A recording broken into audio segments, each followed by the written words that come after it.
ഇറാനെ യുദ്ധത്തിൽ സപ്പോർട്ട് ചെയ്തുകൊണ്ട് പുതിയൊരു രാജ്യം കൂടി രംഗത്ത്. ഞാൻ വിനയ, പുതിയൊരു ലോകവാർത്തയിലേക്ക് എല്ലാവർക്കും സ്വാഗതം. യുദ്ധം ഇത്രയും ഭീകരമായിക്കൊണ്ടിരിക്കുന്ന ഈ സാഹചര്യത്തില് ഇറാനെ സപ്പോർട്ട് ചെയ്തുകൊണ്ട് യമൻ രംഗത്ത് വന്നിരിക്കുകയാണ്.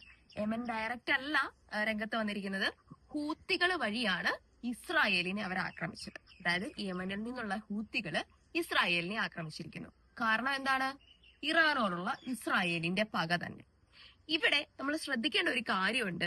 ഇത്രയും നാള് രാജ്യങ്ങൾ തമ്മിൽ മാത്രം നിലനിന്നിരുന്ന ഒരു യുദ്ധം ഇപ്പോൾ പ്രോക്സികളിലേക്ക് കൂടി വ്യാപിച്ചിരിക്കുകയാണ് എന്ന് പറയുമ്പോഴേക്കും ഇറാൻ, അതുപോലെ തന്നെ യമനിലുള്ള ഹൂത്തീസ്, അതുപോലെ ഇറാഖിലുള്ള മിലീഷ്യ, ഇവരെല്ലാവരും, അതുപോലെ ഹിസ്ബുള്ളയും ഉണ്ട് കേട്ടോ, ഇവരെല്ലാവരും ചേരുന്ന ആക്സിസ് ഓഫ് റെസിസ്റ്റൻസ് എന്ന് പറയുന്ന ഒരു പവർ ഗ്രൂപ്പ് ഉണ്ട്.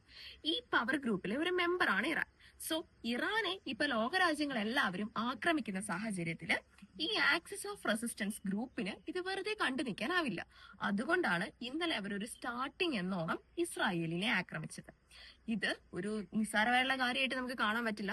കാരണം 2023 ഇസ്രായേല് പാലസ്തീനെ ആക്രമിച്ചപ്പോ അവരൊരു സോളിഡാരിറ്റി അറ്റാക്ക് എന്ന് പറയുന്ന രീതിയിൽ ഇസ്രായേലിനെ ആക്രമിച്ചു. അപ്പൊ അവിടെ ഒരു സപ്പോർട്ടായിരുന്നു, പാലസ്തീൻ ജനതയ്ക്ക് ഒരു സപ്പോർട്ട് എന്നുള്ള നിലയിലായിരുന്നു അന്ന് ഹൂത്തീസിന്റെ ആക്രമണം. ഇവിടെ വരുമ്പോ സംഗതി മാറി. ഈ യമൻ എന്ന് പറയുന്ന പുതിയൊരു രാജ്യം കൂടി വാറിലേക്ക് എൻ്റർ ആവുകയാണ്. അതായത് ഒരു റീജിയണൽ ലെവലില് വാറ് എസ്കലേറ്റ് ചെയ്തുകൊണ്ടിരിക്കുകയാണ്.